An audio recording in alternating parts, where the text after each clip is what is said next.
Welcome to God's Minute. I'm Pastor Jonathan Conrad, and I am the senior pastor at St. Paul's Lutheran Church in Wilmington, North Carolina. This week, we are going to talk about one of my favorite books in the entire Bible, Jonah. There is so much that you can find about God and life in the book of Jonah, even though it's only 3 chapters long. And I thought during this pandemic, this would be a really good book for us to take time to study and to read and to have revealed to us just how awesome God is and how incredible God's grace is. And that's certainly something that we need during this time of chaos and wilderness. So we're going to start off at the very beginning of Jonah for our reading today. Now the word of the Lord came to Jonah, son of Amittai, saying, Go at once to Nineveh, that great city, and cry out against it, for their wickedness has come up before me. But Jonah set out to flee to Tarshish from the presence of the Lord. He went down to Joppa and found a ship going to Tarshish. So he paid his fare and went on board to go with them to Tarshish, away from the presence of the Lord. But the Lord hurled a great wind upon the sea, and such a mighty storm came upon the sea that the ship threatened to break up.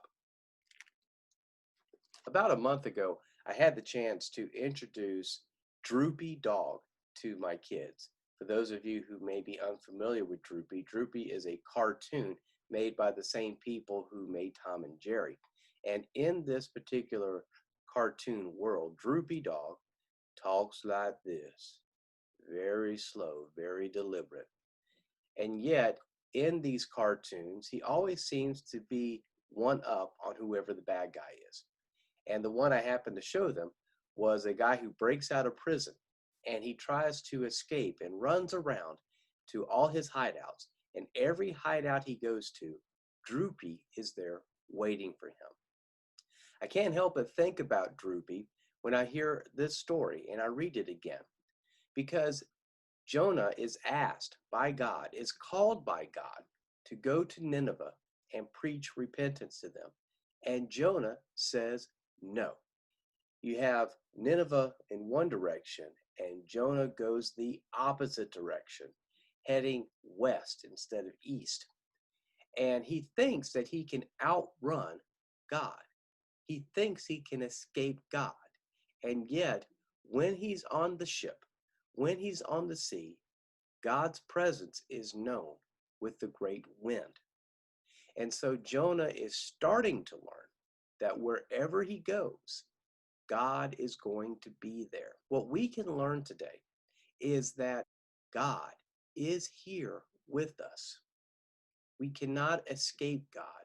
And even there are times during this wilderness that we are all on that we feel like maybe we just want to escape from everything and want to escape from our faith. And yet God is there wherever we run to. Now, sometimes it may be hard for us to realize that God is there. But as someone very important to me said to me the other day, I may not be able to see God, but I can feel God. Knowing that God is with us in our time of need, that God is not away, that God will never abandon us, and yet God will pursue us to the ends of the earth so that we know that God is here for the long haul. And I find that very encouraging. Thank you for joining me today, and I hope you have a good day, and I will see you tomorrow for another edition of God's Minute. Take care.